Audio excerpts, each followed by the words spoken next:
update ng bayan. Maasahan anumang panahon. Magandang oras po sa ating lahat. Narito ang update sa lagay ng panahon at sa binabantayan nating si Tropical Storm Bibingka sa labas ng ating area of responsibility. Sa kasalukuyan ay patuloy nating minomonitor ang bagyo sa labas ng ating area of responsibility na may international name na Bibingka. Huli itong namatan ng Pag-asa sa layong 1,750 kilometers, hilagang silangan ng Eastern Visayas. Taglay ang hangin na umaabot sa 85 kilometers per hour at pagbugsong umaabot naman sa 105 kilometers per hour.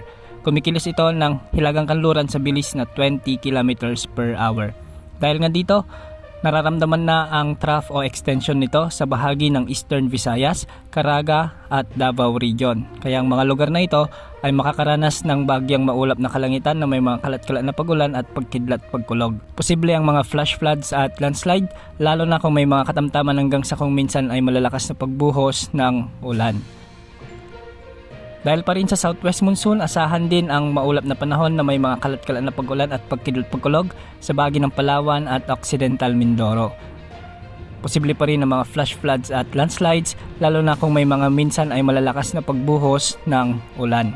Asahan naman ang bagyang maulap hanggang sa maulap na kalangitan na may mga isolated rain showers or thunderstorms dulot ng habagat o southwest monsoon sa bahagi ng Bicol Region, ang nalalabing bahagi ng Mimaropa, ang nalalabing bahagi ng Visayas at ang nalalabing bahagi ng Mindanao. Ang mga lugar na ito ay nakakaranas ng bagyang maulap na kalangitan na kung minsan ay may mga kalat-kalat na pag-ulan at pagkidlat pagkulog, kaya posible pa rin ang mga biglang pagbaha at pagguho ng lupa, lalo na kung may mga severe thunderstorms. Samantala, asahan naman ang bagyang maulap na kalangitan at may mga kalat-kalat na pagbuhos ng ulan sa Metro Manila at nalalabing bahagi ng Luzon, dulot naman ng umiiral na localized thunderstorms. Ang mga lugar na ito ay posibleng makaranas ng mga severe thunderstorms, kaya posible rin ang mga flash floods o landslides. Para sa outlook ng binabantayan nating si Tropical Storm Bibingka, posible itong pumasok ng ating area of responsibility sa araw ng Biyernes. Kikilos ito ng hilagang kanluran at posibleng umabot sa typhoon category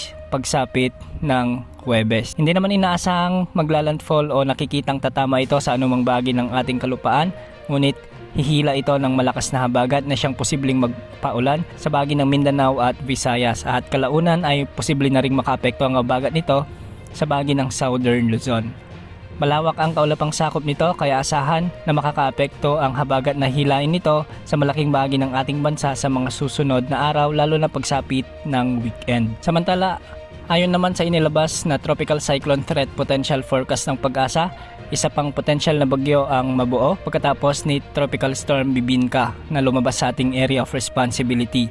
Isang panibagong sama ng panahon ang posibleng mabuo sa silangan ng bansa at mas malapit ito sa ating kalupaan, kaya posible ring hilain nito ang habagat na magpapaulan ulit sa bahagi ng Western Luzon or Western Visayas. Sa ngayon, dahil malayo pa ito at matagal pa, posible pa ang maraming pagbabago. Kaya umantabay sa mga update na ilalabas natin ukol sa lagay ng panahon. Bukas asahan pa rin ang pag-iral ng southwest monsoon o habagat sa malaking bahagi ng bansa at ang epekto ng trough o extension ni Tropical Storm Bibingka sa Mindanao. Yan ang update sa lagay ng panahon. Ito pang weather update ng bayan. Maasahan anumang panahon.